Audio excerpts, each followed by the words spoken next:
النهارده انا نازله لكم فيديو جديد ان شاء الله هيعجبكم وهينور رضاكم. باذن الله هنعمل مع بعض فطار ربع يوم رمضان. كان فطار حلو وان شاء الله هيعجبكم باذن الله. هتاخدوا منه افكار كتير. كملوا الفيديو للاخر. بس قبل ما ابدا الفيديو عايزه منكم لايك واشتراك في القناه وتفعيل زر الجرس عشان يوصلكم مني كل جديد. السلام عليكم ورحمة الله وبركاته. ازيكم يا حبايب قلبي؟ عاملين ايه النهاردة؟ يا رب تكونوا بخير في صحة وفي سعادة وفي راحة بال من رب العالمين. بصوا يا جماعة، أول حاجة تبدأي بيها عودي نفسك كده إن أنت أول حاجة تبدأي بيها في مطبخك الحلو. هتعملي كنافة، هتعملي قطايف، هتعملي مهلبية قمر الدين، هتعملي مهلبية بيضة. أي حاجة أنت هتعمليها تبدأي بيها الحلو بتاعك خلاص، وهتركنيه على جنب. يبقى كده احنا خلصنا من الحلو. طيب احنا هنعمل حلو النهارده. هنعمل ان شاء الله قطايف باذن الله. هتعجبكم برضو قوي، طريقتها هتعجبكم، سهله وبسيطه وسريعه ومش هتاخد معاكي وقت ولا حاجه. تمام. انت هتجيبي السوداني، يعني انا جايبه السوداني السوداني ده انا جايباه عادي خالص من المقله. سوداني عادي خالص بقشره، وانا قشرته وخدته دقيته او ان انا جرشته. يعني انا مش عايزاه، انا شفته شكله في اول التصوير. انا مش عايزاه ان هو يبقى مهري، يعني انا عايزاه يبقى نصاص كده. يعني عايزه السودانيه تبقى باينه يعني خلاص. وحطيت شويه جوز الهند وشويه زبيب. تمام. وقلبت ده كله على بعضه خلاص. مزجت الخليط ده كله في بعضه. بعد كده هجيب، انا عندي نص كيلو قطايف. هجيب القطايف وهبدأ ان انا اعملها. هبدا ان انا اخدها كده. هي بصوا، القطايف لازم تكون صبحه. القطايف لو بايته في التلاجة هتشقق معاكي ومش هتبقى حلوه. يعني القطايف لازم تكون انت لسه جايباها سخنه دلوقتي اهو من عند الراجل بتاع القطايف والكنافه والحاجات دي. تمام. فانت علشان خاطر ما تشققش معاكي لازم القطايف تكون لسه انت شارياها دلوقتي اهو، او مثلا انت لسه جايباها بقالها ساعه مش اكتر من كده. القطايف بالذات يا جماعه لو باتت بتشقق خلاص. هتعملي الكميه وهتقفلي عليها كويس جدا بالطريقه اللي انا وريتها لك دي. يبقى احنا هنا عملنا كمية القطايف كلها. النص كيلو قطايف اهو بسم الله ما شاء الله زي ما انتم شايفين رمى معانا كمية كويسة جدا. النص كيلو ما شاء الله بيرمي. يعني بصوا والله قاعد عندي يومين، يعني قاعد عندي يومين النص كيلو دوت. ويعني مش الولاد عندي بيحبوا المهلبيات اكتر من الكنافة ومن القطايف. بياكلوا الكنافة برضو، بيحبوا الكنافة برضو، بس بيحبوا المهلبيات اكتر. تمام. فالنص كيلو ما شاء الله عمل عندي كميه حلوه قوي. عملتها في يوميها لان انا اصلا لو سبتها انت ممكن تشيلي منها في الفريزر. يعني انت ممكن تشيلي منها في الفريزر لو مثلا الكميه كبيره عليكي. بس انا عملتها كلها وقلت ايه مثلا هعملها ناكل منها النهارده وبكره مثلا خلاص كده. تمام. طبعا جيت شويه زيت بقى نضيف كده وقليت فيهم القطايف. حلوه جدا خلاص كده. لازم تحمري القطايف حلو، يعني انت لما تيجي تحمري القطايف تحمريها حلو. الحاجه دي اللي فضلت من طبعا هشيلها بقى اعمل بيها ايه اللي هي الخلطه. هشيلها اعمل بقى بيها كنافه، نعمل بيها قطايف تاني، نزوق بيها مهلبيه قمر الدين، مهلبيه المهلبيه العاديه اللي هي بلبن. تمام. بصوا اهي. تمام. شايفين شكلها جميل جدا جدا جدا خلاص اهي. بسم الله ما شاء الله شكلها حلو كمان في التحمير. جنبك طبق الشربات، تطلعي على طول الشربات بارد والقطايف سخنه، تطلعي على طول تحطي في الشربات زي ما انت شايفه كده. طبعا هتعملي الكميه كلها بنفس الطريقه دي. الشربات ده يا جماعه انا عاملاه اصلا. انا عاملاه ومعبياه عندي معبياه كده في ازازتين خلاص كده، او بطرمانين عندك او اي حاجه عندك خلاص، علبه مثلا. وتحطيه مثلا في التلاجة. حتى لو حطيتيه على الرخامه والله ما هيجراله حاجه لان احنا في الشتاء. تمام. هتستخدميه. ودي كميه القطايف. ما تنسونيش اللي وصل لغايه هنا ما ينسانيش في اللايك والاشتراك في القناه وتفعيل زر الجرس عشان يوصلكم مني كل جديد. ويلا بينا نبدا في الأكلة اللي بعدها.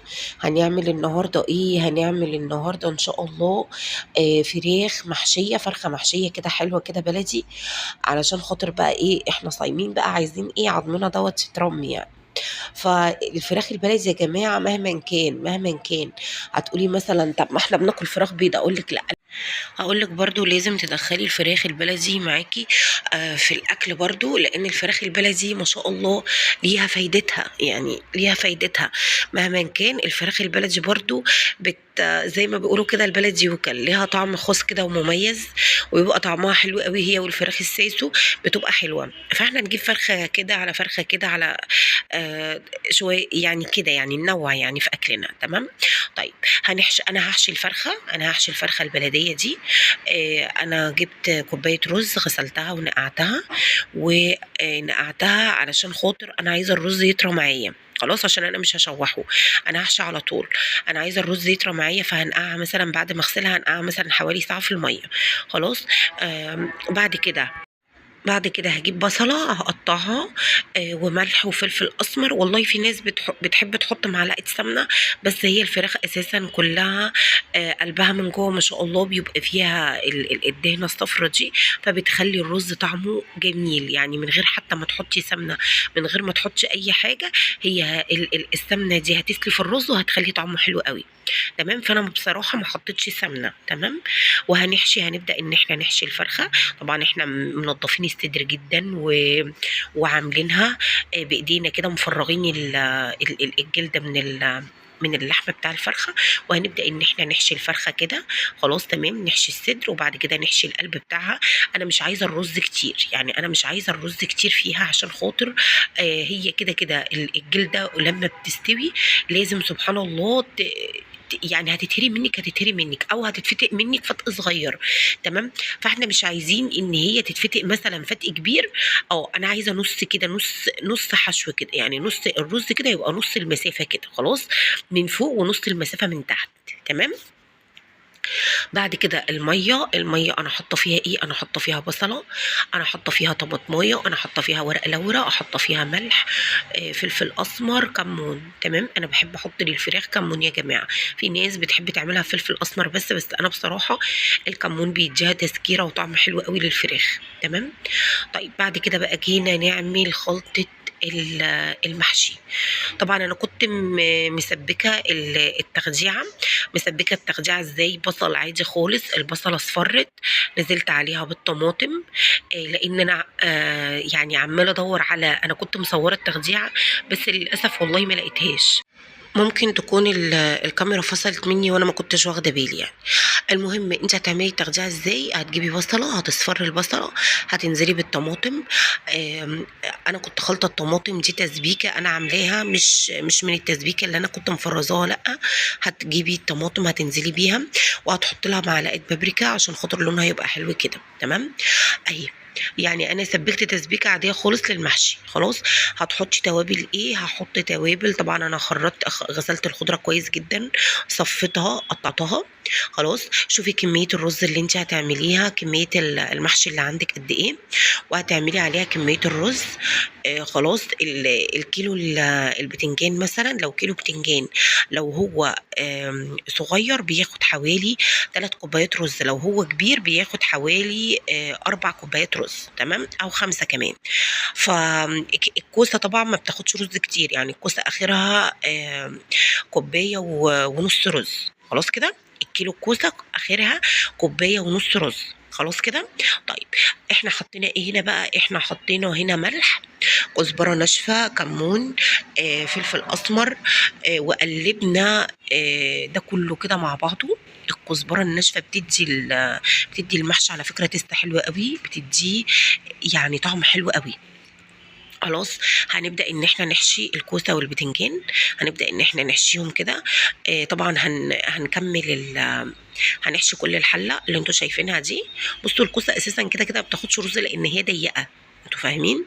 يعني الكوسه كده كده كده ما بتاخدش كميه رز كبيره، لان هي القلب بتاعها بيبقى ضيق. خلاص اهو.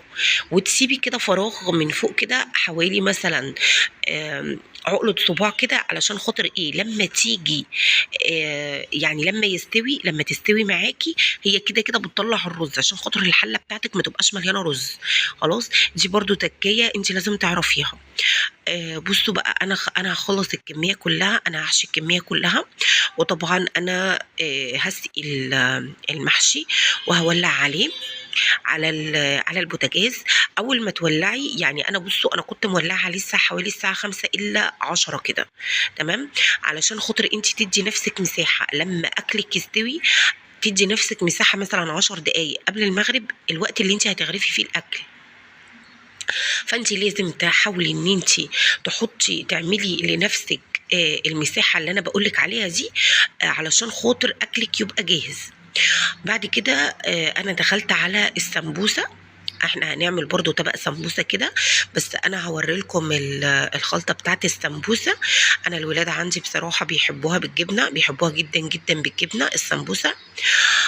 فانا يعني هعملها لكم بطريقه حلوه وبطريقه لذيذه وبطريقه كمان هتحبيها جدا جدا. اللي وصل لغايه هنا ما ينسانيش في اللايك والاشتراك في القناه وتفعيل زر الجرس عشان يوصلكم مني كل جديد. ويلا هنقول هنعمل السمبوسه ازاي. اول حاجه انا جبت جبنه موتزاريلا. طبعا مش هتحطي الكيس ده كله، هتاخدي منه جزء صغير، هتاخدي منه شويه، يعني شويه جبنه موتزاريلا، تمام. فانا هفضي حوالي مثلا نص الكيس، مثلا نص الكيس، تمام. هفضي برضو هجيب دي اللي هي السمبوسه، انا بصراحه شاريها من بره اهي. ممكن تشتريها من المحل، ممكن تشتريها من عند الراجل بتاع الكنافه والقطايف، ويبقى عنده سمبوسه برضو. بس انا جبتها من المحل.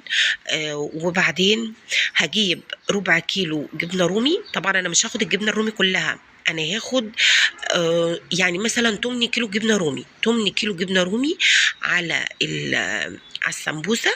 خلاص كده. وهنبدا ان احنا نعمل السمبوسه. هنبدا ان احنا نقطع الجبنه الرومي كده، انا جبتها متقطعه علشان خاطر تسهل عليا وانا بقطعها في التقطيع. يعني انا هي كده هتسهل عليا اكتر. انا ممكن كنت احطها في الكبه، بس انا مش عايزاها في الكبه، انا عايزاها تبان، لان هي كده كده لما بتتقلي، هي كده كده السمبوسه لما بتتقلي يا جماعه الجبنه دي بتسيح فما بتبانش اساسا. فانت هتسهلي على نفسك، هتقطعيها كده، هي كده كده متقطعه، فانت لما تيجي تقطعيها بالسكينه هتتقطع معاكي بكل سهوله، تمام اهي. فانا جبتها وقطعتها كده كلها، وهبدا ان انا اضيفها على الجبنه الموتزاريلا بنفس الشكل ده. بصوا شكلها هي شرايح اهي. خلاص. وهقلب ده كله مع بعضه. هجيب بقى فلفل الوان. خلاص، عندك فلفل اخضر، عندك فلفل احمر، عندك فلفل اصفر، كل المجموعه دي، مجموعه الفلفل كلها هتجيبيها هتحطيها. هتغسلي الفلفل كويس جدا وتبداي ان انت تقطعيه وتحطيه في الكبه. والله عايزه تعمليه على ايدك عادي برضو، ممكن تقطعيه على ايدك، بس انا افضله في الكبه احسن. بالنسبه للسمبوسه يعني افضله في الكبه احسن، علشان خاطر انا يعني مش عايزاه كبير، انا عايزه ما يبانش، انا مش عايزاه يبان في السمبوسه، لان كده كده الجبنه لما تسيح لو انت مقطعاه بايدك هيبان في السمبوسه. انما انا عايزاه يدي طعم، وفي نفس الوقت ما يبانش في السمبوسه، ويبقى لون الجبنه من جوه كده وهي بتتاكل لونها حلو قوي. يعني الفلفل كمان بيديها لون حلو قوي. طيب في تكايه كمان عايزه اقول لك عليها، لو انت عندك بقدونس ممكن تاخدي عودين ورق من البقدونس، بتبقى تحفة. لو انت عندك بقدونس ممكن تاخدي عودين ورق من البقدونس برضو تقطعيه. البقدونس طبعا هنقطعه، مش هنضربه في الكبة، هنقطعه ونحطه على الخلطة دي. خلاص. ونبدأ ان احنا نحشي بيها السمبوسة، تمام. السمبوسة من الاكلات اللي الاطفال بيحبوها جدا جدا، بيحبوها بجد. ف يعني احنا بنحاول ان احنا نفرحهم على الفطار يعني. فانا طبعا كميه الجبنه اللي انا عاملاها دي ما شاء الله ممكن تكفيني الشهر كله. خلاص، يعني انا هاخد منها طبق واحد بس. هتقولوا لي مثلا دي مكلفه. ايوه انا عارفه ان هي مكلفه، بس بالنسبه لان انت هتاخدي منها تجيبي لفه السمبوسه دي مره خلاص، هتكفيكي مثلا طول الشهر. فدي بالنسبه لها كده يبقى مش مكلفه خلاص. او مثلا هتعملي لفه السمبوسه على مرتين، هتجيبي مثلا لفتين، هتعملي لفه السمبوسه على مرتين، فدي مش مكلفه خلاص. فانا هنا انا مش هاخد الكميه دي قسما بالله. انا عملت ما شاء الله كميه محترمه وما خدتش حوالي نصها، يعني انا ما خدتش حوالي نص الكميه دي. هبدا ان انا اجيب بقى. اول حاجه هنجيب السمبوسه زي ما انتم شايفين كده، طلعناها من الكيس خلاص. هنحاول ان احنا يعني ناخد واحده واحده كده، هي بتطلع بكل سهوله معاكي خلاص. هنجيب الاول، احنا دلوقتي بنجهز حاجتنا خلاص عشان خاطر كل حاجه تبقى جنبك. هتجيبي معلقه دقيق خلاص، عليهم شويه ميه، معلقه دقيق واحده بس، واحدة بس، أو معلقة ونص دقيق مثلا لو انت عايزاها تبقى عندك في التلاجة عادي خالص. اعملي مثلا الكمية كلها وحطيها عندك على رف التلاجة، برضو مش هتقولك لأ. تمام. وبعدين هتحطي عليها مية، وأنا عايزة القوام بتاعها ما يبقاش لا تقيل ولا خفيف خلاص. ما يبقاش لا تقيل ولا خفيف، يبقى عامل زي القوام كده بتاع، شفتوا انتوا عجينة الكريب؟ عامل كده زي القوام بتاع عجينة الكريب. تمام. وهتبدأي ان انت لما تيجي تقفلي بس هتبقي تاخدي ايه، حته صغيره كده خالص تحطيها على طرف السمبوسيه كده. هتشوفوا معايا كده وانا بقفل، وانا بقفلها هتبقى يعني هعملها ازاي. تمام، خليكم معايا. اللي وصل لغايه هنا ما ينسانيش في اللايك والاشتراك في القناه وتفعيل زر الجرس علشان يوصلكم مني كل جديد. وعايزين كده دعوة حلوة في رمضان. اللهم يا رب، ربنا كده يا رب يعني يبلغنا العيد كده بفرحة، فرحة لينا وفرحة لولادنا. تمام. ويلا بينا نشوف احنا هنلف السمبوسة ازاي. بصوا يا جماعة، احنا هنجيب الطرف ده كده هنتنيه تمام مثلث كده، وبعدين نرجع نتني مثلث تاني، وبعدين نرجع نتني مثلث كده، نعملها يعني ايه زي القرطاس كده. تمام. بعد كده هنعبي الجبنة اهي. ابتدينا ان احنا نعبي الجبنه. بصوا الفلفل شكله حلو قوي، الخلطه شكلها حلو، وكمان لو فيها بقدونس بيبقى شكلها احلى خلاص، الخضار كمان بيديها لون احلى. ونبدا ان احنا نطبق كده اهو. وهنبدا بقى ان احنا ايه نقفل الطرف بتاعها. بصوا حاجات بسيطه خالص، يعني انت بتاخدي حاجه لا تذكر، يعني بصوا من عجينه الدقيق دي بتاخدي حاجه لا تذكر خلاص كده. هنبدا ان احنا نقفلها كده اهي. اهي شايفين اهي بكل سهوله، بكل سهولة اتقفلت معاكي اهي. شايفين شكلها؟ طبعا هنعمل كل الكمية بنفس الطريقة دي. تمام اهي. نجيب واحدة كمان، نجيب واحدة كمان نوريها لكم برضو. عملناها برضو تانينا الحرف تاني وتالت خلاص اهي. برضو حشيناها. انا عايزه اقول لكم ان السمبوسه ما بتاخدش وقت معاكي في اللفافين، يعني انا هي ما بتاخدش وقت معاكي، بس انا بوري الناس اللي هم مثلا اول مره هيعملوها او لسه بيتعلموا ان هم يلفوها خلاص. هي ما بتاخدش وقت معاكي، هو كل التكايه اللي هي بتفرق معاكي اللي هي في ايه، في اول لفتين اللي هي المثلثه الاولى دي خلاص. اهي انا عملتها. هنعمل الكميه كلها بنفس الطريقه.